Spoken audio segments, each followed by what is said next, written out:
I gave Mrs. Sticky $100 and banned her from getting a job. 72 hours later, she'd somehow turned it into the biggest financial disaster I'd ever seen. This was a terrible idea. Meet Mrs. Sticky. She isn't lazy. She isn't unlucky. She's just unbelievably confident in terrible ideas. The rules were simple. $100, no borrowing money, no asking for help, and absolutely no getting a job. If she got a job, she lost. I honestly thought she'd find some clever little side business. Maybe buy something cheap and sell it for more. Maybe start a tiny online store. Maybe make at least one smart decision. Instead, day one, she met a guy with a suitcase. Looking back, that should have been my first warning, said the candle scheme.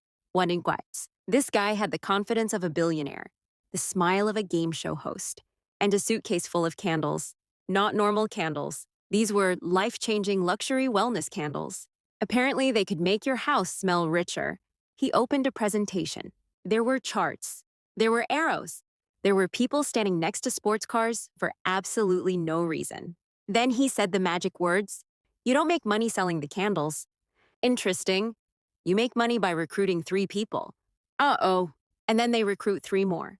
Oh no, Mrs. Sticky didn't hear the warning signs. She heard the word rich. 5 minutes later, she handed him every single dollar she had. He smiled, shook her hand, and disappeared faster than free pizza at a college party. A few days later, the candles arrived. 10 candles, then 20, then 50, then somehow 400 candles, every room, every shelf, every corner. It looked less like a business and more like she'd accidentally opened the world's saddest candle museum. She tried selling them. Her neighbor closed the door before she finished saying, "Luxury." A random guy crossed the street just to avoid eye contact. Even another candle store didn't want them. Meanwhile, the suitcase guy? He was posting vacation photos. Funny how that works. That's because this wasn't a business. It was a pyramid scheme. And here's the trick. The people at the top make money. Everyone underneath is just paying the people above them. Sooner or later, someone gets stuck holding 400 candles. Guess who that was? At this point, Mrs. Sticky was broke. Again, she looked around. 400 candles, $0, 1 phone, and unfortunately, an internet connection. The internet had exactly one solution: buy crypto. According to thousands of strangers, everyone was becoming a millionaire before breakfast. Mrs. Sticky found a coin called Moon Rocket Dog. Was it useful? Nobody knew. Did it have a real purpose? Also no. But the logo had a dog wearing sunglasses. So obviously, it looked trustworthy. She threw in her last remaining money. And then, something unbelievable happened. The price exploded, up 100%. Then 300, then 600, then 900%. Mrs. Sticky started planning her retirement. She named her future yacht. She picked out a mansion. She even practiced waving at imaginary paparazzi. For exactly 11 minutes. Because right after that, the chart did something charts are very good at doing. It went straight down. Not slowly, not politely, straight down. In less time than it takes to watch a sitcom episode. Every bit of profit disappeared. Then the original money disappeared too.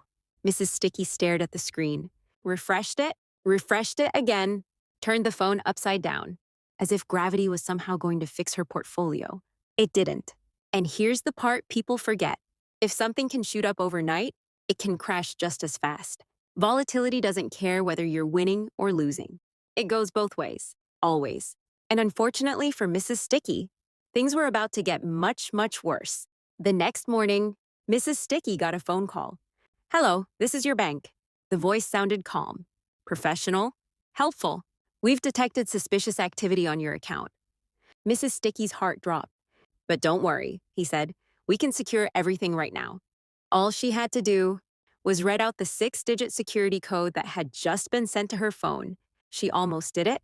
She really, really almost did it.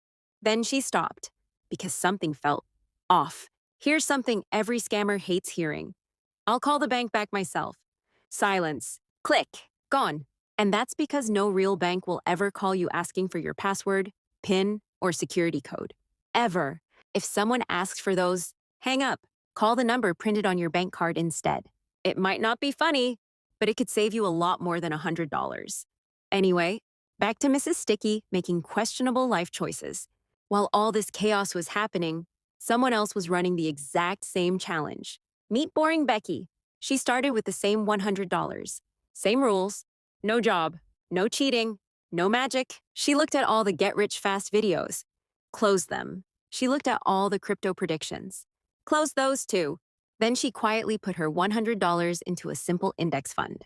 And after that, she did absolutely nothing. Seriously, nothing. No charts, no panic, no financial guru live streams. She just went outside, watered a plant, watched TV, read a book, went to sleep. Mrs. Sticky would have called that boring. She would have been wrong.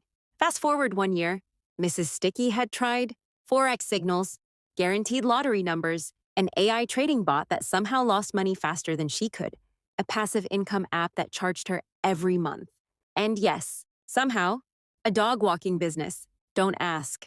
By the end of it, she had $0, 42 candles she still couldn't sell, and a very confused dog that she'd somehow promised free treats for life. Meanwhile, Becky checked her investment for the first time in months. 100 had quietly become $108. $8. That's it. No fireworks, no yachts, no Lamborghinis, just 8 extra dollars. And somehow, Becky won. That's the funny thing about money. The boring choice usually wins. Not because it's exciting, not because it makes great headlines, but because it survives. Every shortcut Mrs. Sticky took had one thing in common. At any moment, it could all go to zero. Becky's plan wasn't flashy. It wasn't viral. It wasn't even interesting. It was just consistent. Getting rich quickly makes a great story. Getting rich slowly is mostly just math. So, what did we learn? If someone approaches you with a suitcase, run. If a coin called Moonrocket Dog promises financial freedom, definitely run. And if your future plan somehow involves owing money to a dog, maybe rethink a few things. Mrs. Sticky probably won't.